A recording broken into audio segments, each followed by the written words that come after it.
Good morning. It's wonderful to be with you, and I'm so thankful that you have elected to join in our live broadcast here. We are live streaming from the Central Church of Christ in Martinsburg, West Virginia. We're very delighted that you have tuned in and hope that this message at this time will be a great blessing to you and that your participation in our worship service will be an uplifting experience and helpful to you at this time. Let me remind you of our evening services here at 6 o'clock. And this evening, if you are in the B plus group, that would be ages 18 and up with children. If you fall into that group, age 18 and up with children, then you are invited to be here in person this evening at 6 o'clock at 90 Waverly Court here in Martinsburg and join together in person.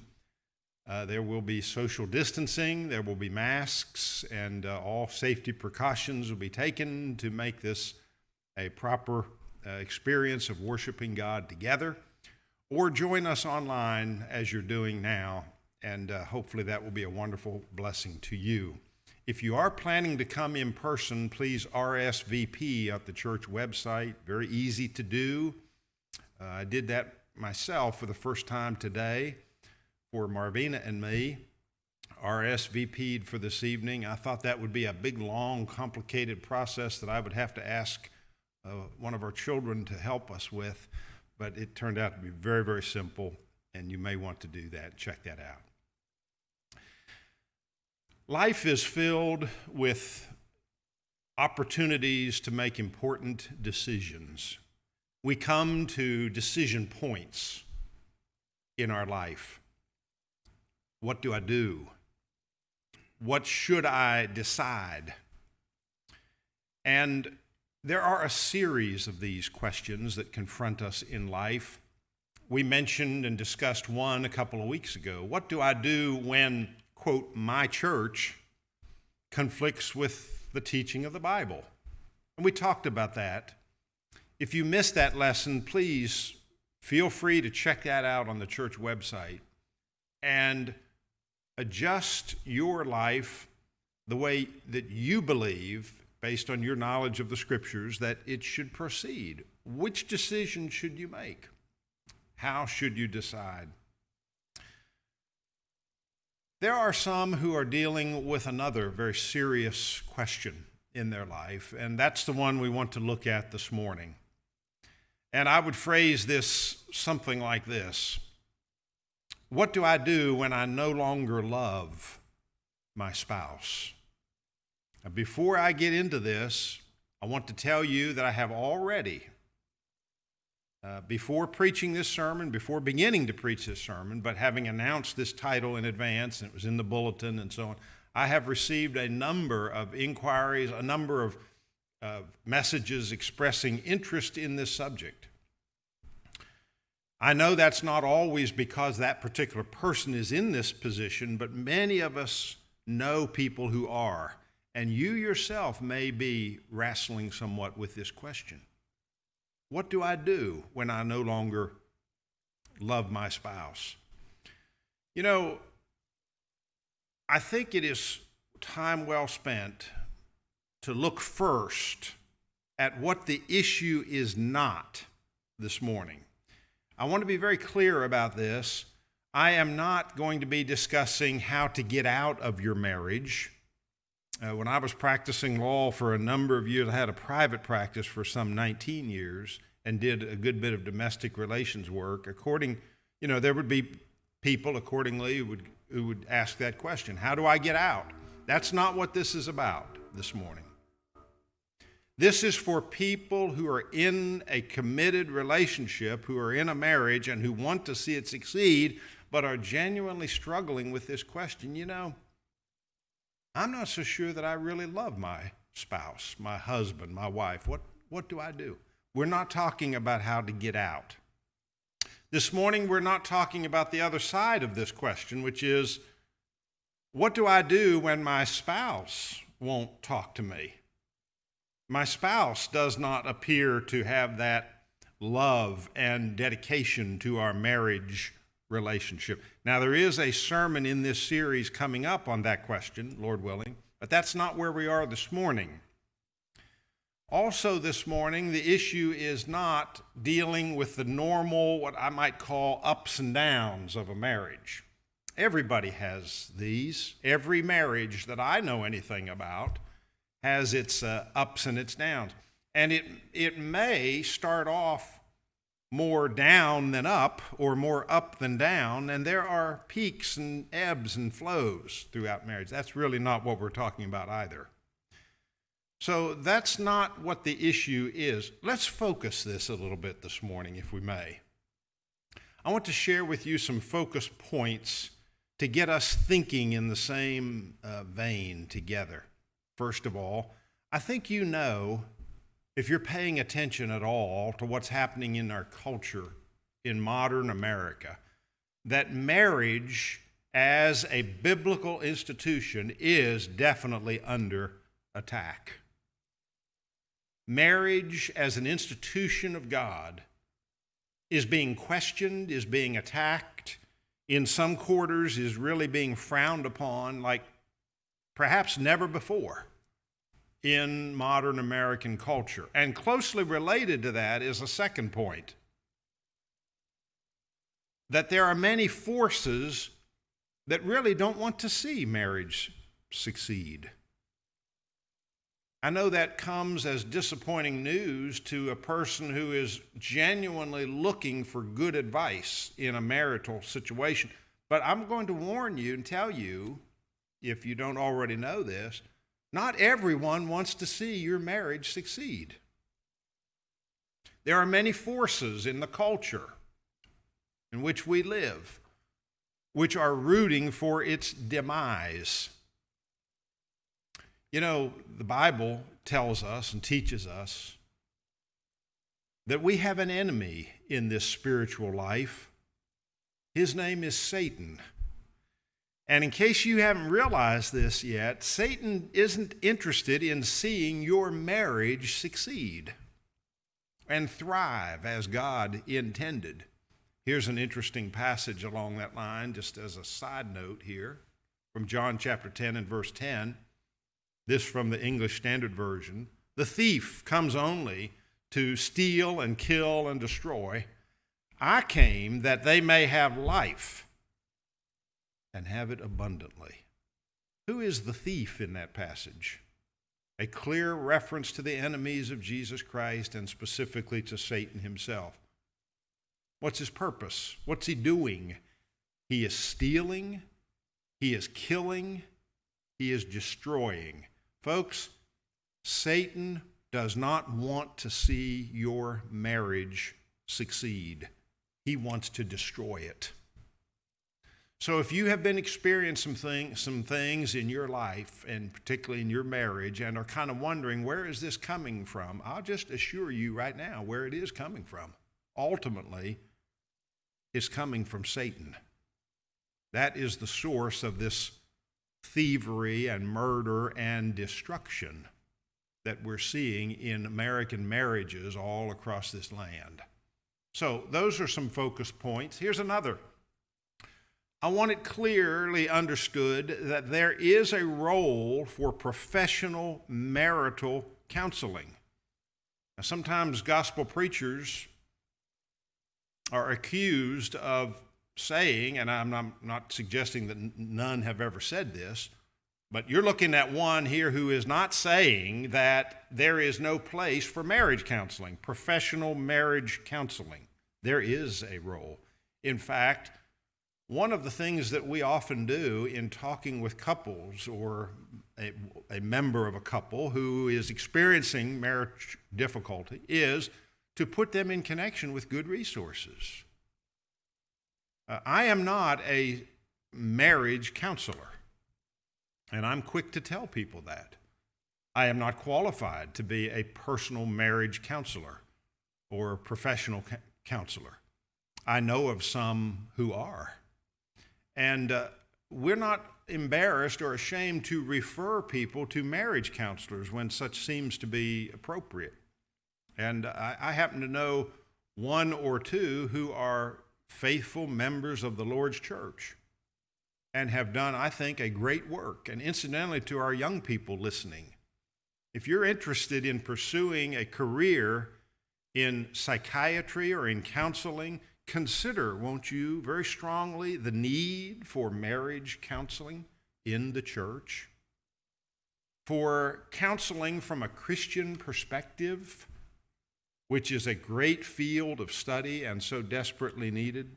But I don't want anyone thinking that we're against marriage counseling. And the purpose of this sermon is not to provide certified marriage counseling. And yet there are some scriptural principles here that we think that can be very helpful and that need to be brought out and understood. The last focus point here, or the last two which go together, is that some things we cannot control.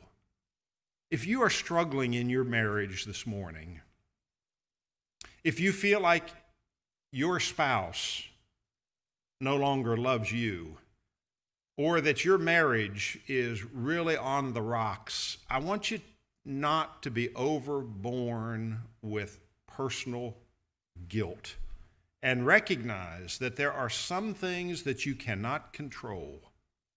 And by the same token, there are some things that we can.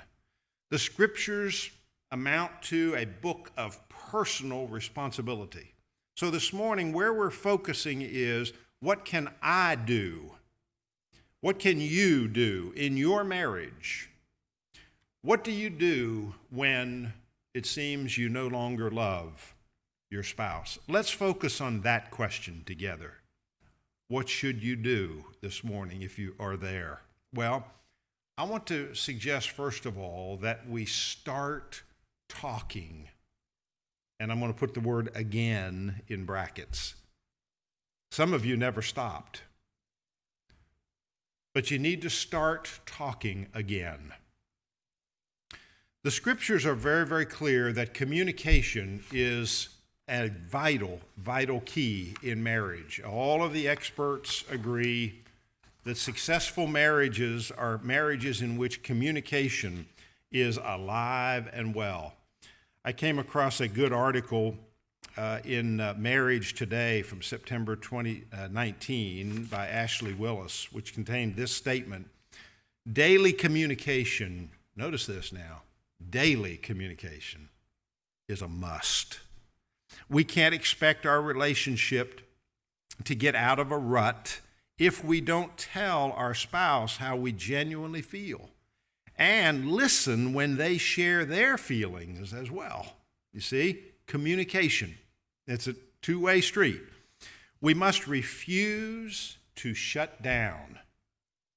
That is so critical. If you are listening to this broadcast this morning and are on the verge of just shutting down and giving up on your marriage, think about point number one. Start talking again. Refuse to shut down, even when every part of us says, I want to shut down. I've had it. Instead of retreating, we must sit down and talk to one another about everything, including daily musings, kids, work, our hopes, our dreams, our fears, our frustrations, etc. Everything. We must do this to stay connected and get back on the same page and build trust one with another. Please start talking again. Proverbs chapter 17, verse 22, the wise man wrote, "A cheerful heart is a good medicine, but a broken spirit drieth up the bones." How do you feel when you try to have a relationship with someone who won't communicate with you, who acts as though they have a broken spirit rather than a cheerful heart?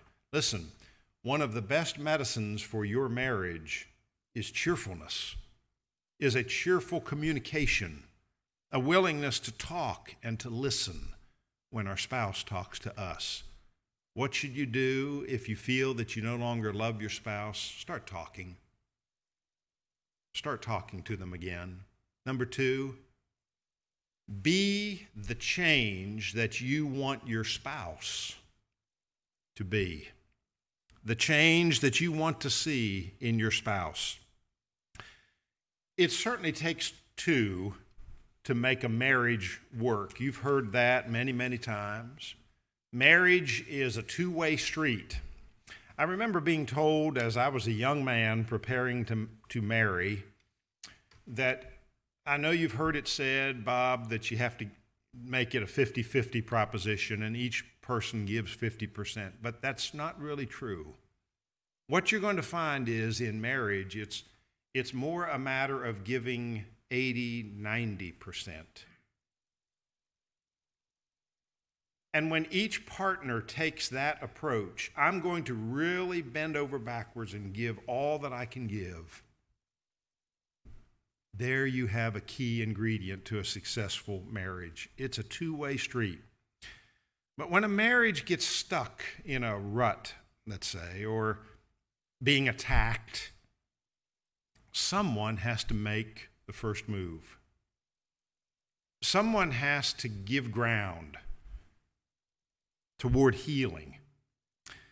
Instead of just expecting our spouse to be the one and saying, well, he or she won't do it, so there's no hope here, we need to take the first step in mending the relationship. We need to initiate the change. I'm talking to those of you now who feel like you don't really love your spouse, or what should I do if I feel that way? If we desire better communication, then we need to initiate the conversation. If we want more romance in the marriage, then we should begin flirting with our spouse. If we want more date nights, then we should plan the date. You see what I'm saying?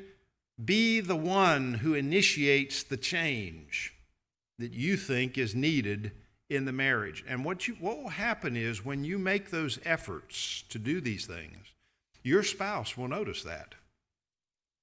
Hey, I noticed that you lined up this evening or this special activity. I noticed the other night that you were being especially romantic with me. I noticed that you were bending over backwards to be nice. I noticed that.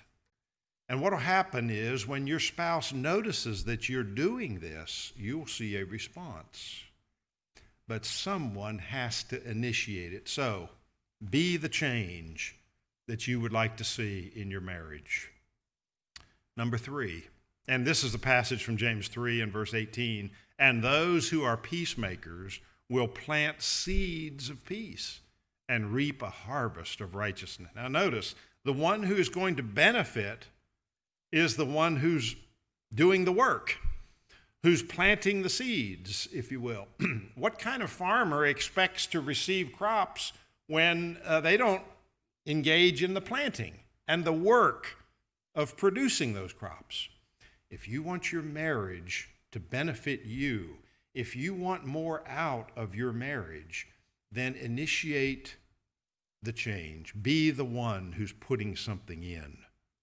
James chapter 3 and verse 18, that from the New Living Translation. What should I do? Number 3, pray for your marriage. I cannot overstate the importance of this. Pray for your marriage. Prayer is the greatest, the single most effective weapon that we have against the enemy's attacks. We said before that Satan is trying to tear your marriage down. Satan is the enemy of your marriage. What can you do? Pray for your marriage. Pray for your spouse. Pray for your spouse. It puts our mind and our heart in a right standing with the Lord, and it softens our hardened hearts towards one another, towards our spouse. When we're mad at our spouse, when we're angry at our husband or at our wife, and we're frustrated with the marriage, it just doesn't seem to be getting there. The root emotion that we are experiencing at that time is usually disappointment. disappointment. We're disappointed that our marriage isn't that fairy tale image that we had hoped for, that we had constructed when we were younger. Folks, instead of dwelling on what we don't like about our spouse or our marriage, let's pray for them. Ask God to bless them, to bring us closer together. We can pray on our own and we can pray together. Now, you husbands out there, you're supposed to be the spiritual leader of your family, right? Isn't that what the Bible teaches? The role of male spiritual leadership in the family. Very, very scriptural concept. When was the last time that you led a prayer with your wife, just the two of you, and that you addressed your marriage in that prayer? Asked God to bring about a strengthening, a healing, an improvement in your marriage. And don't forget, when you do that, to thank God for the good parts that are there. You say, oh, preacher, you don't understand. There aren't any good parts. Don't give me that. You know better than that. Your knees need to be hitting the floor in prayer. And together with your spouse, your wife, or your husband, thanking God for what you've got. Here's the passage, Philippians chapter 4 and verse 6. In nothing be anxious, Paul said, but in everything by prayer and supplication with thanksgiving. Notice that. With thanksgiving, let your requests be made known unto God. Prayer. One of the biggest reasons why so many marriages are faltering in this great land is because we've stopped praying. We've stopped asking God to make that marriage great. I want to share with you the next item on this list, which is so fundamentally important. It has to do with spending some time together. Spending time together. When I talk with people who express concern about their marriage, or they say, Bob, I just feel like I'm not really all that dedicated to it anymore. I'm not that concerned. They don't maybe say it in those words. But what they do say is they tell me about how they're spending their time. They talk about their golf game or their automobile or their work and how busy they are on the job. Or maybe they'll talk about the kids. But you know what they don't talk about? They don't talk about the times that they're spending together with their spouse. It is still a fundamentally true principle that when we love someone, we want to be with them. We want to spend time with them. I want you to think about this passage from Ephesians chapter 5 and beginning at verse 25, but think about it from this angle, if you would. This is, of course, that passage where Paul says, husbands, love your wives, as Christ also loved the church and gave himself up for it, that he might sanctify it, and so on. Think about how much Christ must love the church. And he's saying there, husbands, love your wives that much. One of the more interesting connections in this regard there in Ephesians chapter 5 is the fact that Paul is comparing the marriage, the relationship, to the church. He says that this is a mystery, but I'm speaking of Christ and the church. He tells us what the mystery is. Years ago, I've told you this story before, when I was taking a class, it was a college level class in a state school. It had to do with American history, and as I recall, the teacher had often made reference to the Apostle Paul. She kept working it into her conversation, and she would call the Apostle Paul a misogynist. And me, not even knowing what that word meant, finally began to question her, and I actually met in her office after class one day, and I said, where is the passage? And of course, she could produce no passage that supported that. But I said, may I share with you a statement that the Apostle Paul himself said? Ephesians 5:25. Husbands, love your wife, as Christ also loved the church and gave himself up for it. She looked at me and she said, well, I guess misogynist was a little bit of a strong term, too strong. I agreed with that. Paul was anything but a woman hater. Husbands, love your wives. How much? As much as Christ loved the church. Now, you're not going to be able to do that if you don't spend time together. You know that Jesus spends a lot of time with the church, his spiritual bride? In Matthew chapter 18, after telling people about how to resolve conflict, about going one-on-one and then bring 2 or 3 with you and so on, and hopefully you will gain your brother. He says, when 2 or 3 of you agree on something, guess what? I'm in agreement too. For where 2 or 3 are gathered together, there am I in their midst, or in your midst, Jesus said to his disciples. You know who is present when we are together as Christians? That's right. Jesus Christ is spending a lot of time with his bride. I've known of some husbands who didn't have much time for their wife. And they were a little surprised later in life to find, you know what? I don't have much of a marriage left. Don't let that happen to you. And if you've been thinking lately, I don't really have the love that I'd like to have for my wife, please take the time. Do some things that you will find special joy in later. Make some memories. Go some places. Even though there's a pandemic upon us, there are plenty of beautiful, secluded places in this great country where you can go and spend some quiet time alone with your spouse. We often tell our members here and recommend that they do just that. Just take a little getaway and spend time together. And then, may I suggest this?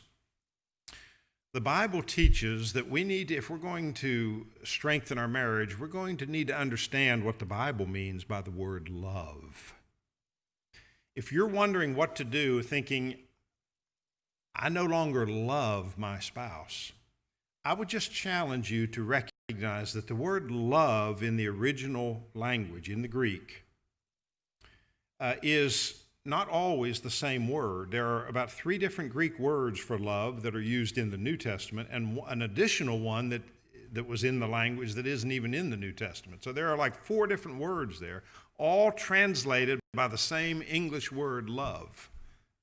Our young people talk about falling in love.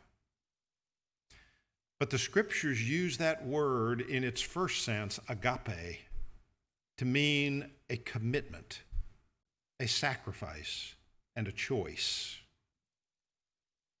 When Jesus commanded husbands to love their wives, this is the word that he used. Make a commitment, a sacrifice, to see to their welfare above your own. That's love. Now, that may not have those warm, fuzzy feelings associated with it all of the time. Because in John chapter 21, Jesus is confronting Peter. After the resurrection, after Jesus had just been betrayed or denied by this man 3 times, Peter denied him and said, I don't know him. Jesus approaches Peter and asks him this question, Peter, do you love me? And he used the word agape, that high form of love.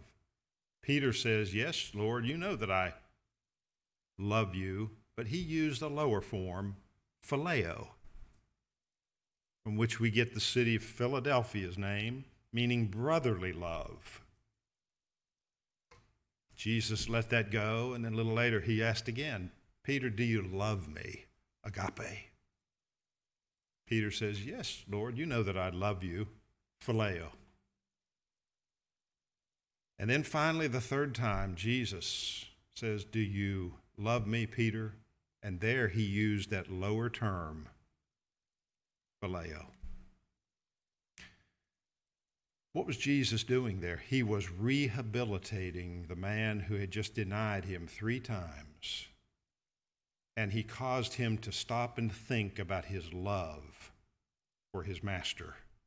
Yes, Lord, I love you. Love is a choice, husbands, wives.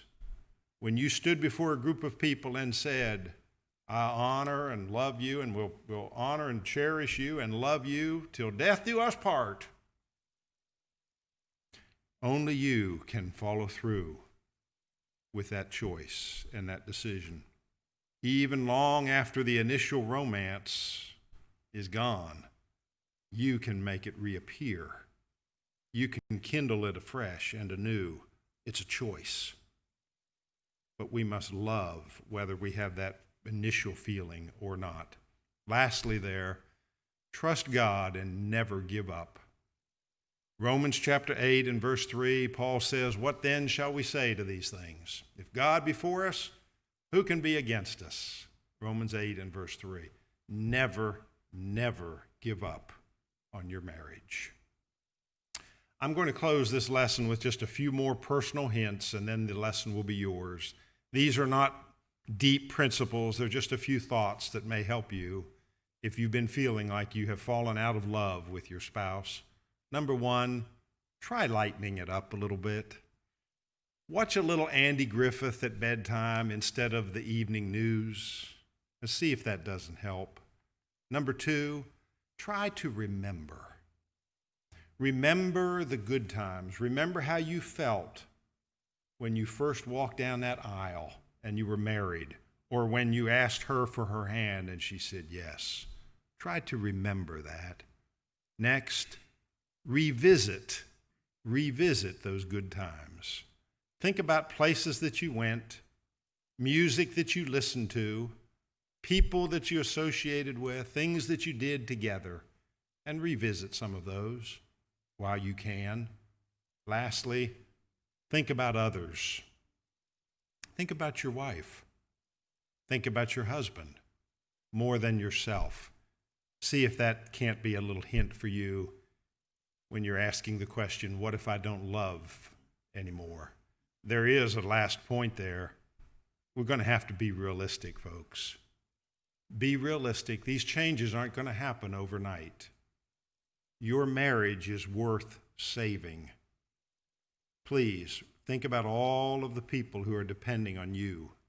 Your children, if you have children, your friends, your companions, especially your spouse.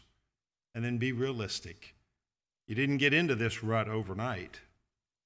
You're not going to get out overnight. But these are some hints and suggestions from the Word of God that may help us to do that. When I no longer love my spouse. If you're subject to the Lord's invitation this morning, the invitation is extended always, but now is an especially appropriate time to reach out to us. Let us know how we can be of assistance to you. To become a Christian, you must, having heard the word, believe it, and then upon repentance and confession of your faith, be baptized for the remission of your sins, rising to walk a new life dedicated to Jesus Christ. If you're subject to that great invitation, may your marriage be great, but may your Christian walk also begin now as you obey Jesus Christ. Thank you so much for listening.